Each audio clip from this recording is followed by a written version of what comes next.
Did you know the food you throw away costs you more than $1,300 a year? And that food waste takes up more landfill than anything else? Maybe your leftovers sit forgotten in the fridge, seem unappealing the next day, or you don't want a rerun. I'm here to help.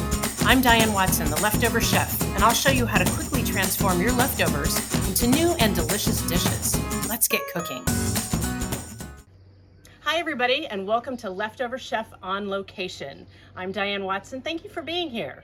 We are coming to you today from beautiful Tuscany, Italy, and this is my very best friend in the world, Jennifer Hewitt. Jennifer and I have been friends since college, so we'll just leave it at that, and we have been cooking together ever since. And I'm so excited today that we're going to take some leftover bread, you know how I hate wasting bread, and make a beautiful panzanella salad. Now, Jennifer, you have quite a bit of experience with panzanella salad, right? I do. I've been to Italy a couple of times before, and I took a cooking school where they showed us how to make a basic panzanella salad, which I think is what we're doing today. We sure are. One of the things I love about panzanella salads is just like the pasta salad that we made last time, it can be very personalized to what you have on hand and what you like to eat. Now, the traditional panzanella salad is just tomatoes and bread and what else? And a dressing. Okay. The dressing is the one thing that's classical about the panzanella salad. One of the things Jennifer taught me a long time ago that I just had no idea is how easy it is to make a salad dressing. So she's going to show us today how to make a beautiful vinaigrette to go on this salad. Here's what you'll need for a panzanella salad. We have a couple of small loaves of crusty bread that are pretty dry, and we let them sit out for a day or two so they would get stale. That's kind of the key.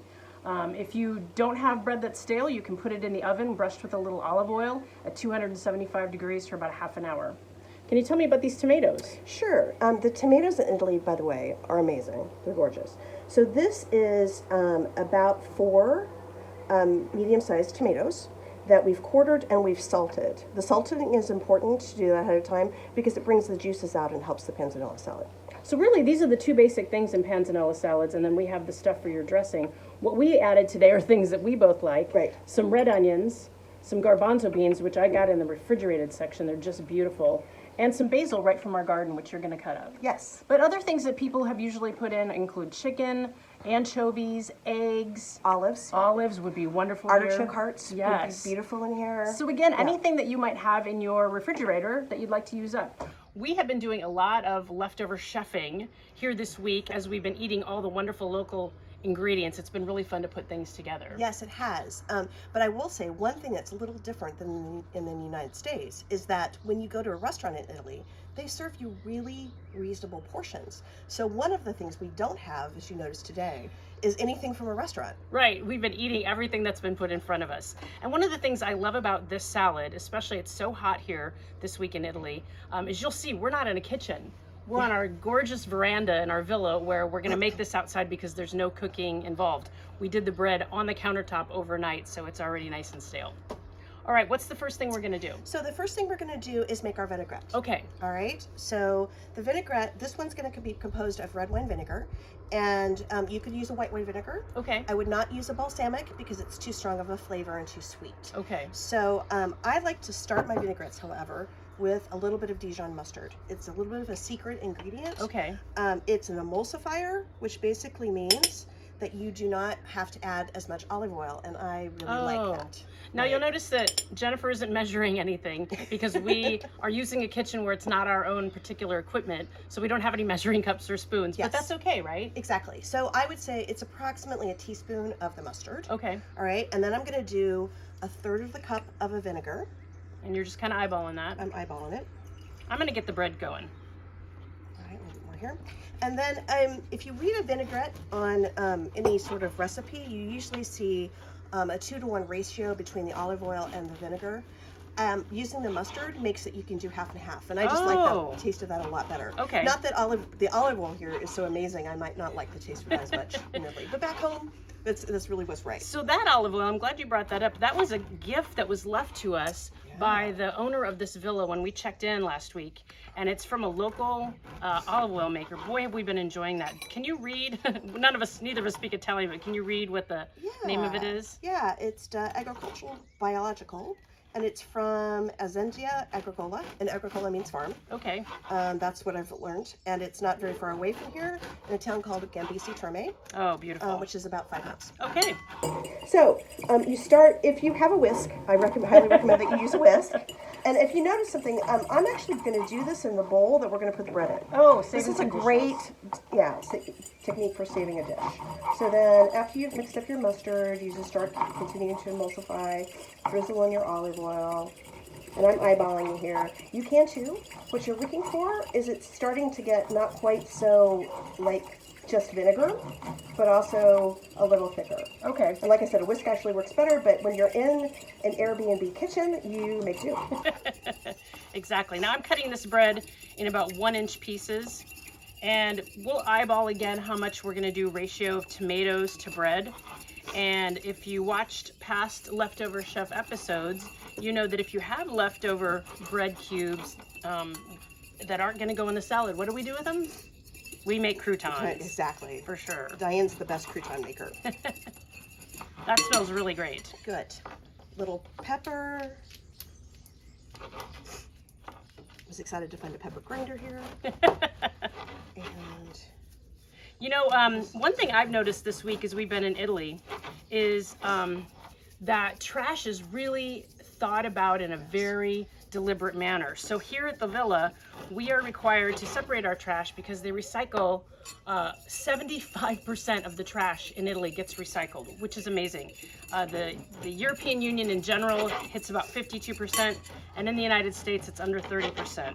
So it's made me think every day when we're cooking and really doing anything about what I'm throwing away, because the plastics go in one, the cardboard and paper go in one, the glass goes in one, the food scraps, we talked about composting when we were in Seattle last time we were on location, but the stuff that can't be recycled goes in a different bin and you get charged for it. yes. So if you're gonna get charged for your garbage, boy, you're sure gonna be a lot more deliberate Exactly. about what you're throwing away. And I'll tell you, it's even made me think about water. When we've had dinner and we've cleaned up the table, when there are glasses of water, I've come around here and poured them into flowers instead of just throwing them down the drain. Exactly. All right, how's that looking? You want to get that in there? Yeah, let me I'll go ahead and put the tomatoes in. Okay. And those are, we've got some different kinds of tomatoes We have there, some right? smaller tomatoes in here too. We just had what we had left over. Yeah, we sure did. And I've So- seen it with, you know, different colored tomatoes with Yes. yellow. Oh, it'd be and- beautiful with the red and yellow tomatoes. Right. What we're making today is actually going to end up being white, red, and green, which of course, as you know, is the Italian flag. Oh, brilliant. Yes. How's that look? Do you need more? No, I think that's great. Okay, we'll I make think some it's a really croutons out great of that top. later. Yeah. So you want me to put that in there? Yeah, just go ahead and put that in. So people worry, I think, making panzanella, I certainly did the first time I made it, that it was these chunks of bread are so dry. But that's really what you want, right? Yes, exactly, because you're looking for something that can absorb all of the flavor of the vinaigrette and of the tomato juice. Okay, terrific.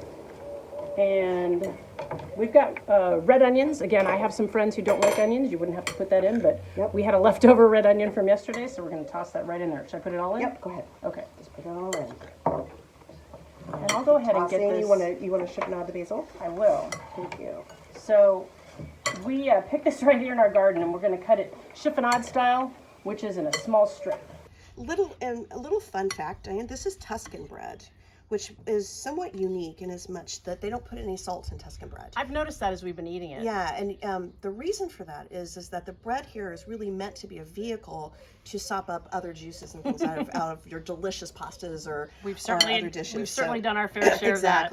Exactly. Now this salad also gets its name panzanella, pane for the bread, and zanella is the rimmed dish that it's typically served in. So we've got one of those here, and what we're going to do is put that in the zanella dish, and it goes in the fridge for about an hour. So we will do that now, and we'll come back in an hour, get a little vino, and taste our panzanella. See you in a minute. Ciao, and welcome back. Through the magic of editing, it's been an hour, and our beautiful panzanella salad has been in the fridge. Let's give it a try. Yum. One of the things we're required to do with all meals here is have wine. So we've got a little rosé from Villa Pilo, which is just around the corner, and we were lucky enough to have a tour and a tasting earlier in the week. That looks so good. So the bread really soaked up not only the dressing, but the tomato juices too, right? Correct. And that's really why it's important to salt the tomatoes ahead of time. Oh man, your dressing is fantastic. Excellent. Oh, and I did, by the way, make croutons with that bread we didn't use. Yes, you did. Thank you for joining me on Leftover Chef today. Thank you, Jennifer, so much for being here and showing us how to make a panzanella salad. Leftover Chef, where we help you use your leftover food, save money, and save the planet. And I'd like to give a special shout out to my Tuscan family, Dave, Julie, Libby, Danny, and Kate. Thank you so much for sharing food and good times with me in Tuscany this week. Stay tuned after the last of the credit to see a quick slideshow of some of the best things Jennifer and I have eaten in Italy this week. Ciao! Ciao.